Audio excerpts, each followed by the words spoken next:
Hein, voilà. Donc voilà. Donc ce comité de gestion avait en charge, effectivement, toujours de travailler là-dessus.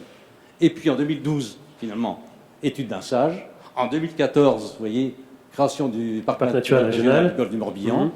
Et en 2015, convention État, parce que le parc naturel régional est hors domaine public maritime. Hein, donc il fallait travailler sur l'interface. Hein, voilà. Donc, voilà, moi je suis géographe, donc je traduis beaucoup par carte.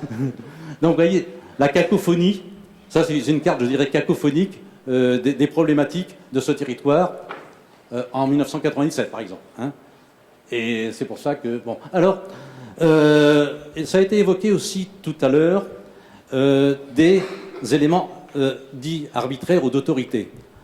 Par exemple, il a été, avec séminaire participatif et tout, voilà, bon, voilà on a eu les mêmes, les mêmes références que ce qui a été dit précédemment. Et ce qui a été admis, c'est que deux chiffres clés et qui perdurent toujours, c'est pas plus de 6500 bateaux de plaisance sur le golfe du Morbihan, en port et en mouillage, et pas plus de 6650 hectares de concessions de culture marine pour l'ostréiculture. Vous voyez, ça c'était, et c'était, je dirais, quand même validé par les navigateurs et par la conchyliculture. Hein. D'accord. C'est une décision qui s'est imposée, mais qui a quand même été arbitrée avec des dialogues quand même avec les intéressés. En amont, des dialogues et tout. Très bien.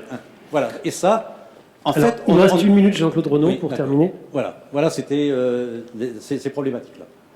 Ensuite, voilà. Ce qui était intéressant aussi, c'est de mettre en place, dans notre SMVM, un plan d'organisation de l'espace. Et avec, je dirais, là, l'intuition, j'ai beaucoup collaboré à faire cette carte-ci, à mettre en place ce qui est d'abord à préserver et ce qui est le fondement de ce territoire, c'est-à-dire la biodiversité, la navigation. Donc ce qui est en bleu est en vert. Donc identifier les priorités, ce qu'on avait vu dans les schémas de gouvernance. Voilà. Et ensuite, incruster les emprises qui sont, je dirais, l'économie du territoire. Et cette économie du territoire, c'est l'ostréiculture et c'est la plaisance. Donc tout l'intérêt de l'approche géographique qui permet d'avoir cette vision. Voilà. Et donc, ceci a été validé, et c'est toujours un document de référence, je dirais, territorial, avec le rapport, je dirais, avec 90 recommandations. Voilà. Donc, voilà, je dirais, l'organisation de la gouvernance, je dirais, en 2006-2008, on a un SMVM qui est le bleu, là, qui recouvre l'ensemble des communes riveraines.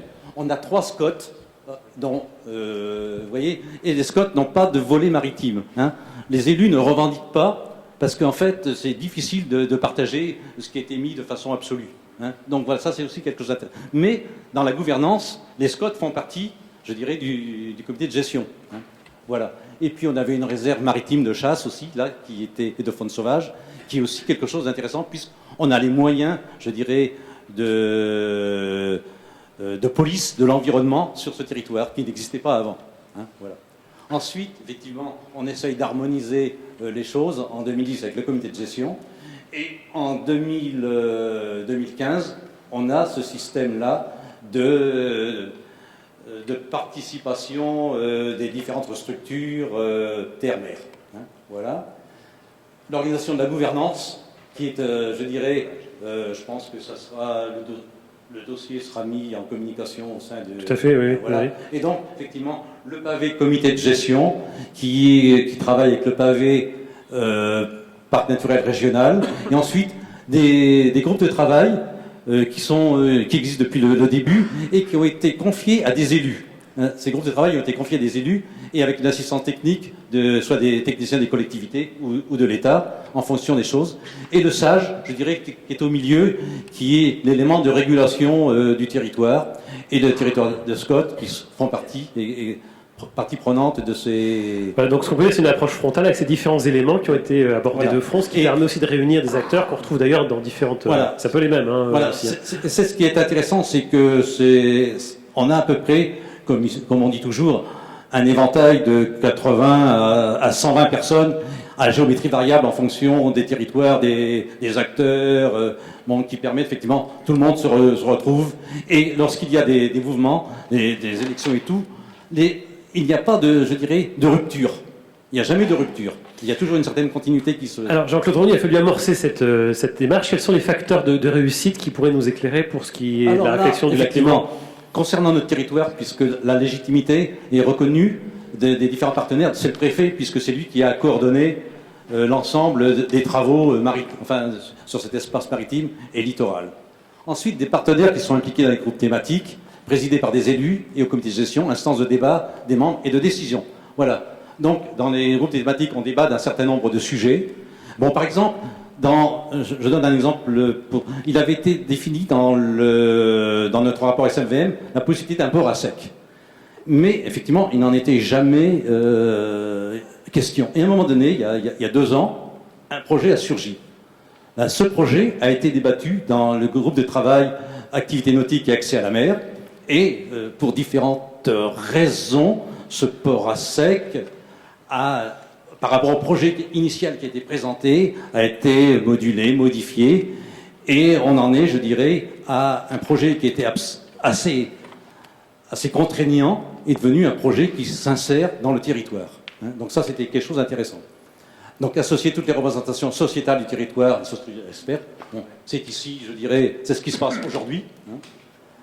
Alors, ça a aussi été fait dans d'autres endroits, un bilan annuel des perspectives devant le comité de gestion, et une institution devenue pérenne, régulièrement enrichie de nouvelles structures et d'aménagement et de gestion, comme le SAGE, le parc naturel régional, voire l'Interscot.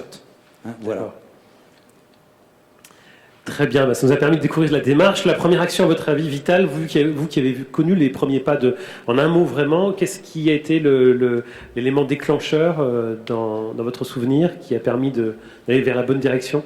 L'élément déclencheur, c'était effectivement la problématique plaisance, ostréiculture. Et là, il y avait effectivement des conflits vraiment très très forts. Donc, en partant d'un conflit, finalement. Voilà. Et alors, je dirais presque aussi, ce qui est intéressant, c'est que des outils techniques nous ont aidés.